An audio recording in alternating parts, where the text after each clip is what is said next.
Rev up your engines!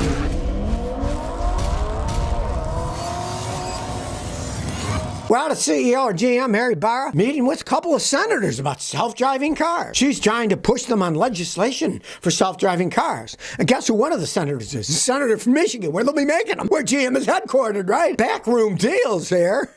Oh, yeah, let's give more of our government to these car companies. What the heck? What are they going to make next? Self-driving cars? That sounds like a good idea. Give them a few billion, you know? And now Mary Barra, the CEO of GM, right? Go to the legislators, try to get them to give us more money so we can make self-driving cars. Yeah, here's something we really need right now, right? Super expensive machines that probably won't work all that well. Does anybody ever tell these people the truth about stuff? They're all living in a fantasy world. You got the worst of both worlds. General Motors and elected senators who basically go to parties all the time so they can get money in their back pocket to get reelected, right? Oh, we need self-driving cars. Hey, somebody needs to tell these idiots if they're self-driving cars, you're going to need a whole new infrastructure because you're going to have an entire highway system just for them because you can't have people and self-driving cars on the same road. Doesn't work. People are too unpredictable. And yes, I admit, if you had self-driving cars at work, there'd be a lot less people killed on the highway, right? Because the machines would all talk to each other. It's just not a logical thing to do, though, because you can't put people and self-driving cars in the same road, which they found out over and over and over again, right? What are they going to do? We didn't realize that. Now we got to build a new highway system, right? Sure, these people, they never think anything out. Just into the money. GM wants to sell electric self-driving cars, right? And the senators, they want people to shove money in their back pockets. So I'm sure GM supports these senators to get reelected, you know, so they can get government money thrown back in Michigan to them to build the stupid things. Hey, how about we go back into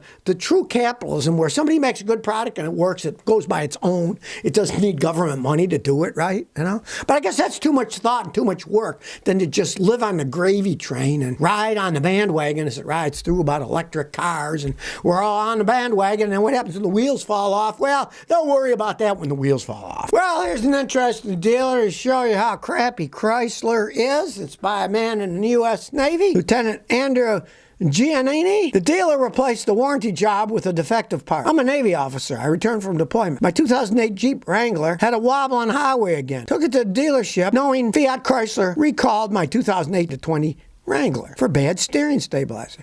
Dealership told me, they replaced that stabilizer in 2019, so they're not going to do it for free. Even though they replaced it with a defective 2019 product that wasn't redesigned until 2020. They wanted $350 for the repair. So I bought a better one from Bilstein and changed it myself. Dealers stink. Well, there you go, man in the Navy. Tell us how Jeep screwed them over, you know? Oh, well, we already replaced that part. Yeah, but they replaced it with a defective part, right? I mean, that's a hilarious thing. What was it the other day? I read one that Ford replaced the airbags in these Rangers, and then they found out that they put the igniter in backwards, so they won't work right. So now they got to recall them again. So there's this guy, they replaced the defective part with another defective part, but we already replaced that, so we're not going to replace another one. It's unbelievable. And for such a small amount of money, do you think they'd want to make the guy happy? I mean, he's lieutenant in the Navy. Jesus, give the guy a break, right? But, oh no, you got to pay for that. This just goes to show what I say over and over again. These dealerships, they're often total scumbags because they're a private business. They are affiliated with Jeep,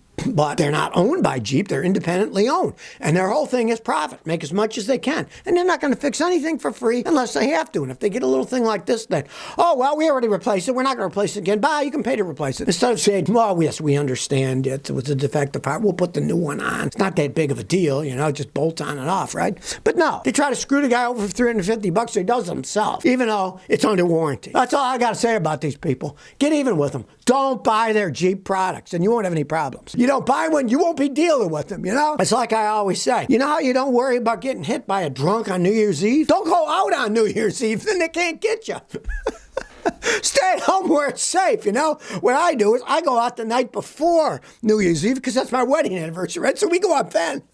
We never go out on New Year's Eve. All the drunks are out there. So rather than deal with a crappy company like Jeep, just don't buy it. And then it's like staying home on New Year's Eve. You don't have to worry about the drunks running into you. Kevin Haley says, will you make a video on cabin air replacement? Thank you. Well, I already have. There's some out there. But basically what it comes down to is all the car manufacturers generally have a different way that they place the cabin air filter, even amongst their own models. All you want to do is Google your particular model, and you'll find somebody's already made a video on how to replace a simple one, like my wife's Toyota Matrix. That's real easy because it's got a plastic glove box. And all you got to do is open the glove box, and you can squeeze the plastic on each side in, and then it falls down, and the bottom is just snapped in with plastic. You snap it out. Then inside, there's just a little rectangular door. You snap it off, the filter's inside, you pull it out, and then it'll say which is up and which is down, and you put the new one in, and that's it. It's very simple. Some cars takes hours because some of them are under the hood, under stuff, some of them are hidden in the dash,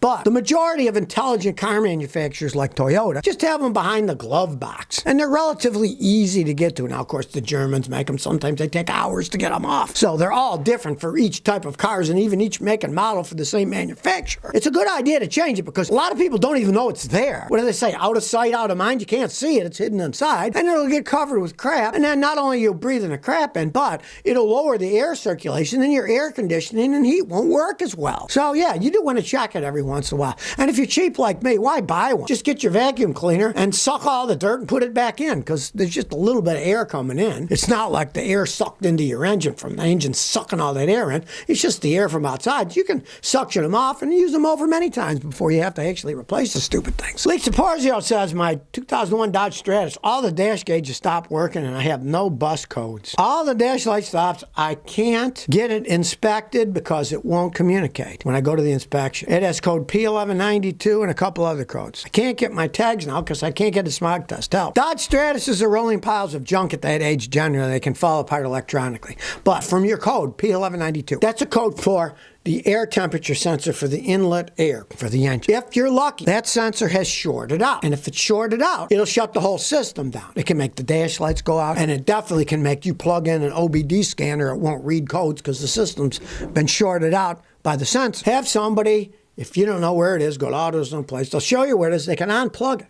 Let's say they unplug that sensor and all of a sudden your dash light comes on, just replace the sensor. Pray it's that simple. Pray that the sensor didn't go bad or the wiring shorted out, then that can go back and that can shut out the computer module. It costs a fortune to replace it in that car. But on any modern car, if you get any sensor in the computer system going bad, it can actually shut the whole system down. And if you guess right and you start unplugging sensors and all of a sudden the lights come back on, you know that sensor's the one that caused the problem. Pray just a new one will fix it. A lot of times it will. You hope it didn't feed electricity through and short the whole system out. Because that can happen too. Those computers work on 5-volt reference signals, so it doesn't take much power to short them out. Dare95 says, I need advice on a P0420 code on a 2015 Audi 4-cylinder. I recently bought one for $8,500. Has 149,000 miles on it. I intended to buy it and flip it. 30 minutes after I purchased, that code came on for inefficient catalytic converter. What should I do? You bought the wrong car. That is the worst car that Audi ever made. It's the 2.0 4-cylinder turbo. Almost all those engines burn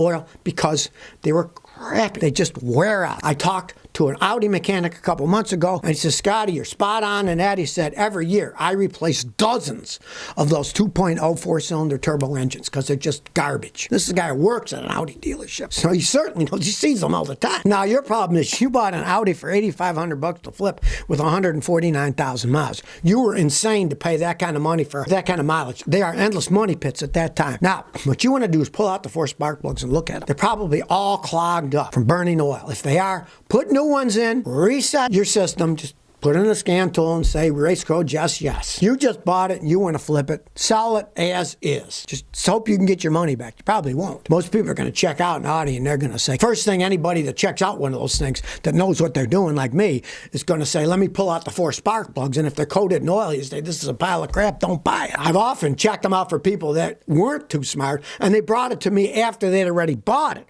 Then I pull out the plugs and say, you bought yourself a clunker. It's all clogged up. It's burning oil. You'd have to rebuild the engine. It's more money what you paid for the car. So if they are clogged up, the engine's worn out. And you bought it to flip, just take a little loss and flip it if you can, because that's the worst car in the world to buy to flip. Well, I'll talk about science of the obvious. A report just came out that said, and I quote, Stellantis has a dependability problem, according to the new study. Hey, you don't make a study, just ask me, I'll tell you. You got the 3 stooges of car manufacturing. Peugeot, Fiat, and Chrysler. 3 notoriously crappy companies that make crappy cars, all getting together. What do they think? 3 craps makes a good? No. Two negatives only make a positive in multiplication when you multiply it. It amazes me. People have to do studies about this. But they're going to have a study next. Study proves when the sun comes up, it warms the atmosphere. They didn't say they're great and fantastic because they're not somebody's being paid to advertise for them. So if you never want to miss another one of my new car repair videos, remember to ring that bell.